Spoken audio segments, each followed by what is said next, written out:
मेरी प्रियात्माओं, मेरा आज का विषय है सरल बैन बाल कांड भाग 2। मैं साथी श्रोताओं से निवेदन करता हूँ कि शांतिपूर्वक सुनिएगा और लाभ उठाइएगा। यही मैं रघुपति राम उदारा, अति पावन पुराण श्रुति सारा, मंगल भवन मंगलहारी, उमा सहित जही जपत पुरारी। तुलसीदास जी संतों को उपदेश देते हुए कहते हैं कि मेरी कविता सब गुणों से रहित है। वो कितने महान थे उतने अपने आप गुण नहीं, उन्होंने कहा मेरी कविता गुण रहित है, परंतु उनमें एक गुण है जो जगत भर में प्रसिद्ध है। उनके उसे विचार कर सुंदर बुद्धि वाले जिनके निर्मल विवेक है उसे सुनेंगे। इससे अत्यंत पावन वेद पुराणों का सार, कल्याण का भवन, अमंगलों का नाश करने वाला श्री राम का उदार नाम है, जिसे पार्वती सहित शिव भी जपते हैं। कवि के कहने का भाव है कि उनके काव्य का सार राम नाम है और जो कि मानव जीवन के लिए कल्याणकारी है। अगला 5वां नंबर है, कीर्ति बनीति भूति बलि सोई, सुर सही सम सब कह कित होई। तुलसीदास जी संतोपदेश कहते हैं कि प्रसिद्धि, कविता और संपत्ति वही कल्याणकारी होती है जो गंगा माता की तरह सर्व कल्याणकारी हो। अच्छा, यही कली कर्मना भक्ति विवेक, राम नाम अबने अवलंबन एक। तुलसीदास जी संतों को उपदेश देते कहते हैं कि कलयुग में ना कर्म, ना भक्ति, ना ज्ञान ही है, परंतु राम नाम ही एक आधार है। कवि के कहने का भाव है कि शुद्ध मन से राम नाम का जाप करने से मानव भवसागर से तर जाता है। जैसे गुरु ग्रंथ साहब में गुरु नानक जी लिखते हैं, कृत करो नाम जपो बंड छको, ईमानदारी से काम कीजिए, सदा परमात्मा को याद रखिए और अपनी सीरत के मुताबिक दुखी व्यक्ति और रसाओं की सहायता कीजिए। यही धर्मों का सार है। जिस व्यक्ति ने ये तीनों काम कर लिए वो धार्मिक है। मुक्त लोग ये भी नहीं करते। अच्छा, सांठ सुंदर संवाद भर, बिरचे बुद्धि विचार, ए तेये पावन सुभग सर घाट मनोहर चार। इस कथा में बुद्धि के विचार, चार सुंदर उत्तम संवाद अर्चे गए हैं। वही इस पवित्र और सुंदर सरोवर के चार मनोहर घाट हैं। वस्तुतः चारों संवादों का महात्म्य है, क्योंकि चारों संवाद एक दूसरे से गठे एवं गुथे हैं। सब मिलकर रामचरितमानस ग्रंथ की रचना हुई है। अतः चारों संवाद अत्यंत महत्वपूर्ण हैं। चारों संवादों का संक्षिप्त वर्णन अधोलिखित है। नंबर 1, तुलसी संत संवाद गो घाट के समान है, क्योंकि यह संवाद दीनता से परिपूर्ण है। तुलसीदास जी ने आदि के 35 दोहों में एवं ग्रंथ के स्थान स्थान पर दीनता दर्शाई है। नंबर 2, याज्ञवल्क्य भारद्वाज संवाद पंचायती घाट के समान है। इसे कर्मकांड घाट भी कहते हैं, क्योंकि इसमें कर्मकांड की प्रधानता है। नंबर 3, शिव पार्वती संवाद राजघाट तुल्य है, क्योंकि यह ज्ञान संवाद के समान है। नंबर 4, कांगभुशुंडी गरुड़ संवाद पनगढ़ घाट के समान है, क्योंकि जैसे एक सती स्त्री अपने पति को छोड़कर दूसरे पति दृष्टि डालती है, वैसे ही ये अनन्य उपासक हैं। यहाँ तक कि अपने प्रभु एवं उनके चित्र को छोड़कर दूसरों की बात भी नहीं करते। अतः इसको इसी कारण उपासना कांड के नाम से पुकारा जाता है। अतः रामचरितमानस भी गीता की भांति एक संवाद ग्रंथ है, क्योंकि इसी प्रकार गीता में भी धृतराज, संजय, अर्जुन और श्री कृष्ण के संवाद हैं। नंबर 8, होई सोई राम रचि राखा, कोकरी तर बढ़ावे साका। शिव पार्वती को उपदेश देते हुए कहते हैं कि वही होगा जो प्रभु चाहते हैं। फिर इस विषय को विस्तार देना व्यर्थ है। अर्थात मानव को जीवन में चिंता नहीं करनी चाहिए, अपितु प्रभु शरण में रहना चाहिए। यदि उसके जीवन में सुख शांति आनंद की दृष्टि होगी। इन पंक्तियों की तुलसीदास जी ने निम्नलिखित पंक्ति भी इन पंक्तियों की तुलना सूरदास की निम्नलिखित पंक्तियों से द्रष्टव्य है। ये ध्यानपूर्वक सुनिएगा। करीब गोपाल की सब हुई, जो अपने पुरुषार्थ मानव अति झूठो है तो ही सोई। भक्त जब राधना की चरम सीमा पहुँच जाता है तो उसके लिए संसारिक लाभ हानि का महत्व गौण हो जाता। वह समझता है जो कुछ हो रहा है उसके मूल में व्यक्ति का कोई पौरुष नहीं है। हाँ, अतः जो भी होता है प्रभु कृपा से होता है। प्रभु जो करना चाहेंगे वही होगा। अतः सदा परमात्मा की रजा में रहना उचित है, क्योंकि तर्क वितर्क में पढ़ने से अपार संशयों के उत्पन्न होने से प्रभु भक्ति में बाधा व्यवस्थित हो जाती है। ऐसा विचार कर शिवजी भजन करने में लग गए और उन्हें शांति प्राप्त हो गई। कह मनीष हिमवंत सुनी जो विधि लिखा ललार, देव मनुज नर नाग मुनि कऊ ना मेटन हार। दोहा नंबर 68। अच्छा, देव ऋषि नारद जी की वाणी झूठी होगी, यह विचार कर पार्वती के पिता हिमवान, उसकी माता मैना आदि चिंता के साग में डूब गए। इस पर नारद जी हिमवान को उपदेश देते हुए कहते हैं कि हे हिमवान सुनो, जो विधाता ने भाग्य में लिख रखा है उसको देवता दानव मानव नाग मुनि कोई भी नहीं मिटा सकता। कवि के कहने का भाव है होनी अवश्य होकर रहेगी। जैसे किसी हिंदी कवि ने लिखा है, जो विद्या ने लिख दिए छठी रात के अंग, राई कटे न पल बड़े रह रहे जीवन शंख, होनहार होके रहे बिसर गई सब बुद्ध, जैसी होत भयभत बता सहसी उपसे बुद्ध। सम अरु असम सनीर सब होई, सुर सभी कोई अनुनीत ना कही, समर्थ को नहीं दोषक साई, रवि पावक सुर सरी की न्यायी। नारद जी हिमवान को उपदेश हुए कहते हैं, जैसे विष्णु शेष नाग की शैया पर सोते हैं तो भी पंडित उसको शेष नाग नहीं लगता। सूर्य एवं अग्निदेव अच्छे बुरे सभी रसों का भक्षण करते हैं, परंतु कोई उनको बुरा नहीं कहता। इस प्रकार गंगा नदी में शुभ अशुभ सभी प्रकार का जल बहता है, परंतु कोई भी उन्हें पवित्र नहीं कहता। सूर्य अग्नि एवं गंगा की भांति समर्थ को दोष नहीं होता, क्योंकि उसमें उस दोष को पचा लेने की शक्ति है। अतः समर्थ दोषों को बचा लेता है। उसमें दोष भी विकार न उत्पन्न कर गुण का रूप धारण कर लेते हैं। गंगा में मैले नालों का जल मिलते ही उस पे सब कीड़े मर जाते हैं, और वही गंगा जल गंगा जल के समान गुणकारी हो जाता है। जिन्हें हरि कथा सुनी नहीं काना, श्रवण रंदर यही भवन समाना। शिव जी पार्वती को देते हुए कहते हैं, हे पार्वती, आपका जीवन धन्य है क्योंकि आपने मुझे राम कथा के विषय में प्रसंग पूछा है। अतः मैं आपको राम कथा की महत्ता पर का वर्णन करता हूँ। हे पार्वती, जिन व्यक्तियों ने कानों से हरि कथा नहीं सुनी, उनके कानों के सिद्ध सांप के बिल के समान है। नैन नहीं संत दर्शन नहीं देखा, लोचन मोर पंख कर नहीं देखा, पे सिर कटु तुबंगरी सम तूला जेना नमत हरि गुरु पद मूला। जिन नेत्र संतों का दर्शन नहीं किया, जिन बेनेत्र मोर की पंखे की चंद्रों का समान है, जो सिर प्रभु चरणों में नहीं झुकते वे कड़वी तूली के समान है। संतों का दर्शन जिन नेत्रों ने ना किया, वो उसकी गणना तो मोर के पंख से की गई है।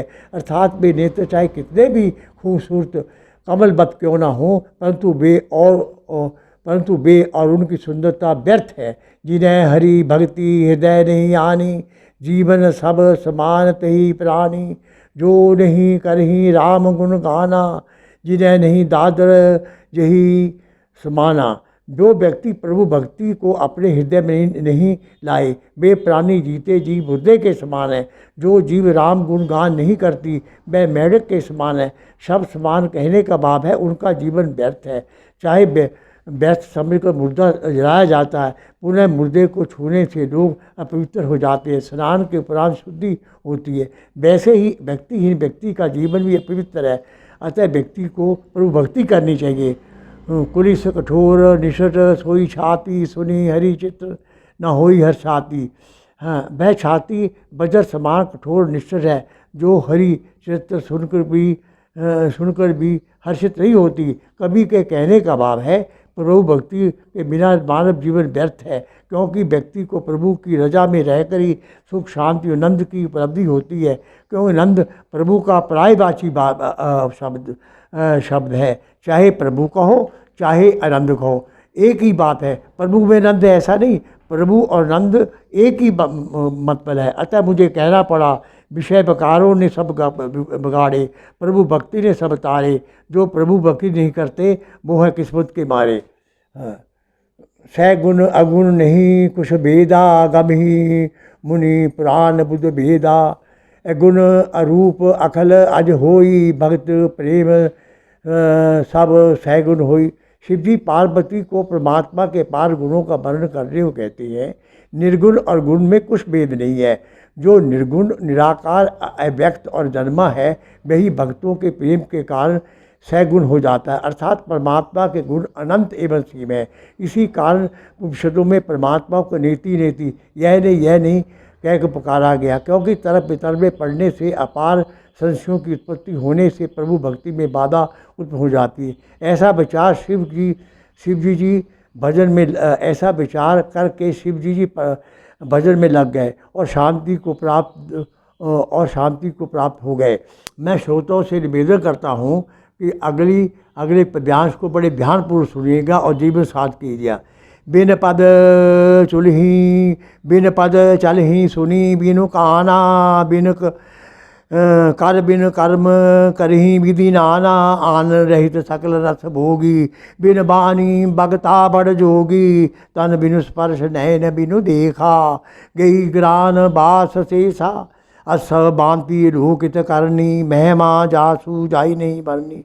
शिव जी पार्वती को निराकार परमेश्वर का निरूपण करते हुए उपदेश देते हैं कि उस परमात्मा का आदि अंत कोई नहीं जानता।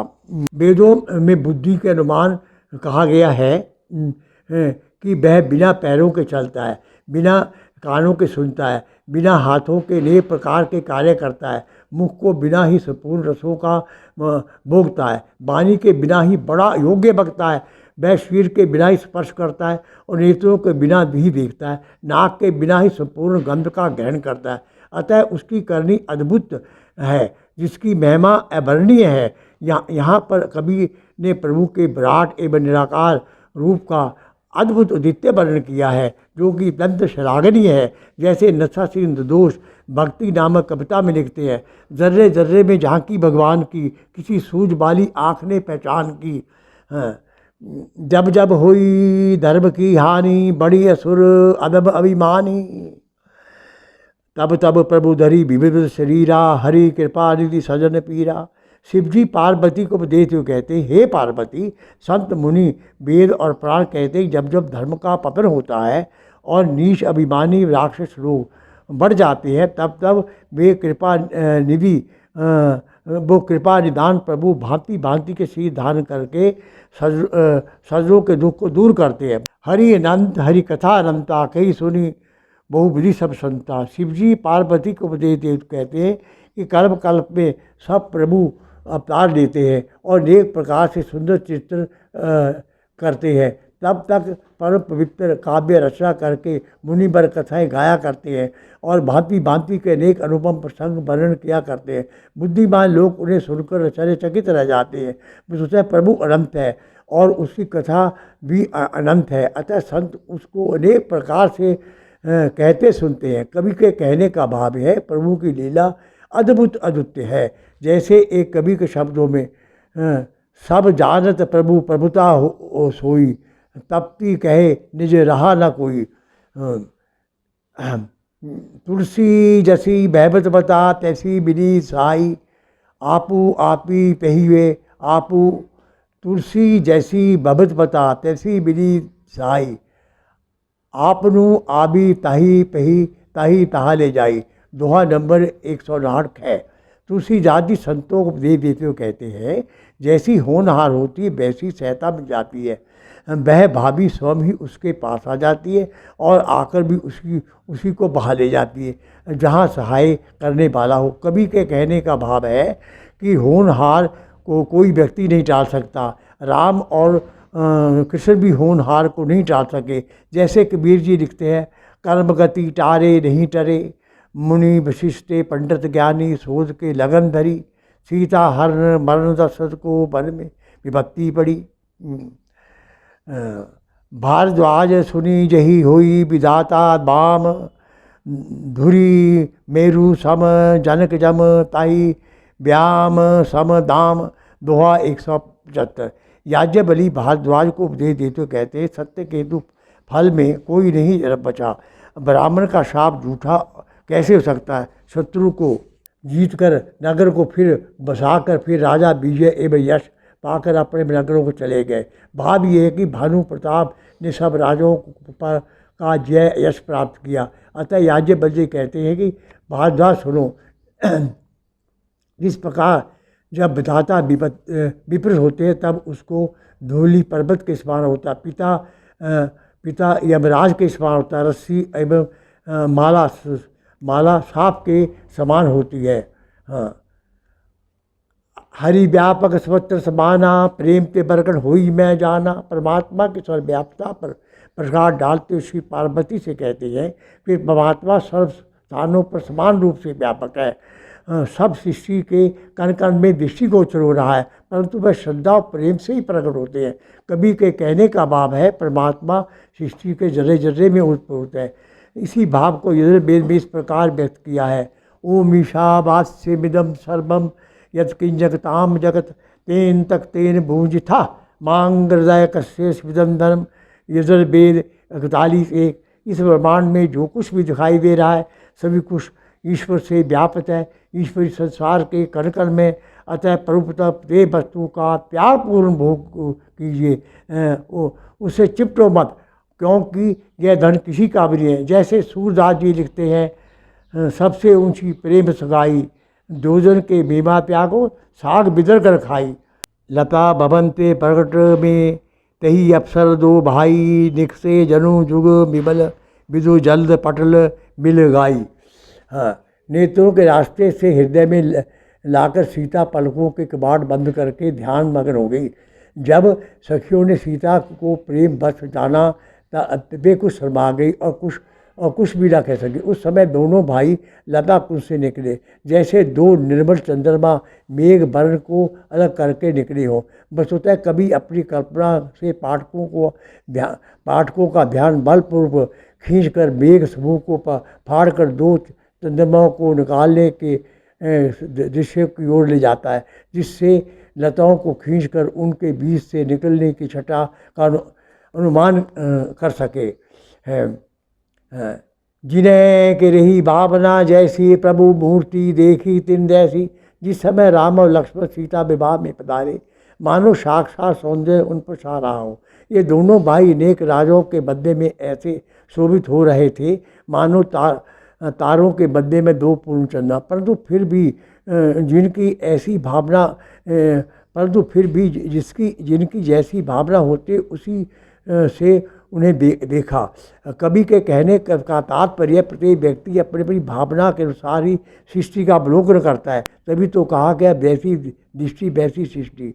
इस प्रकार अपनी भावना के अनुसार ही सब व्यक्तियों ने राम और लक्ष्मण को देखा।